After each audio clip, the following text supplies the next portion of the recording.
வேலூர் மாவட்டத்தில் இடைத்தேர்தலை தடுத்து நிறுத்தவே வருமான வரித்துறை சோதனை நடத்தப்பட்டதாக திமுக தலைவர் மு.க.ஸ்டாலின் குற்றம் சாட்டியுள்ளார்.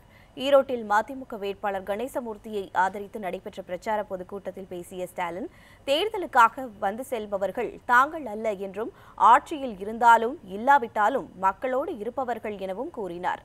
தமிழகத்தில் 35,000 போராட்டங்கள் நடந்திருப்பதாக முதல்வர் பழனிசாமி கூறுவதாகவும், இது என்ன பெருமையா என்றும் கேள்வி எழுப்பினார். அவர் கணக்குப்படியே 35,000க்கு மேற்பட்ட போராட்டங்களை நான் சந்தித்துக் கொண்டிருக்கிறேன் என்று சொல்லுகிறார் என்று சொன்னால், இதைவிட இந்த ஆட்சிக்கு மோசமான சர்டிபிகேட்டை நாம் அல்ல அவரே சொல்லி இருக்கிறாரா இல்லையா? இதை கூட அவர் புரிஞ்சுக்க முடியலன்னா இந்த சராசரி அறிவு கூட முதலமைச்சர் எடப்பாடிக்கு இல்லையே என்பதுதான் எனக்கு இருக்கக்கூடிய கவலை.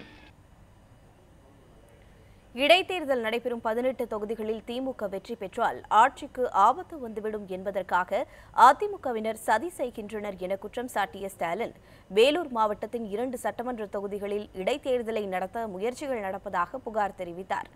மோடி வீட்டில் பல கோடி ரூபாயும், முதல்வர் பழனிசாமி வீட்டில் பல ரகசியங்கள் உள்ளது எனவும் கூறிய ஸ்டாலின், அங்கு சோதனை நடத்துவார்களா என வினவினார்.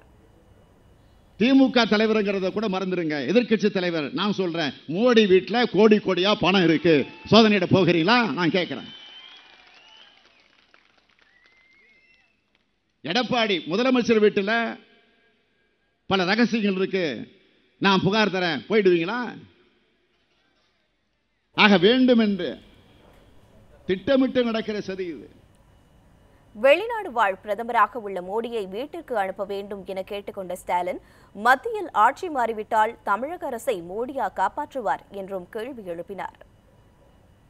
அந்த வேலூர் நாடாளுமன்ற தொகுதியில் சட்டமன்றத்திற்கு நடைபெறவிருக்கக்கூடிய 2 இடைத்தேர்தல்கள், ஆம்பூரில் குடியாத்தம் அந்த நாடாளுமன்றத்துக்கு உட்பட்டு வருது.